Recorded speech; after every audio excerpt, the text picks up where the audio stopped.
parehas lang po ba si Primrose and si Medirose? May answer po is magkaiba po sila ng brand pero parehas po sila ng content na Evening Primrose Oil 1000 mg.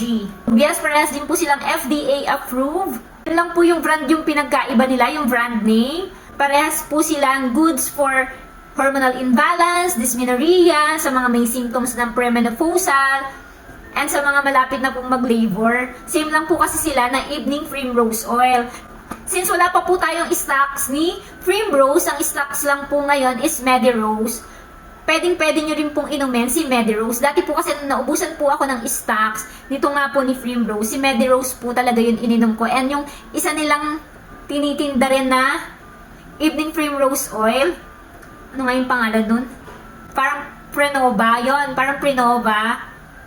Kapag nauubusan ng stocks nga po si Primrose, ayun po yung mga tinitake ko. Kasi po, bukod sa, same din po sila na Evening Primrose Oil, FDA approved din po, and yun nga po, very affordable din po.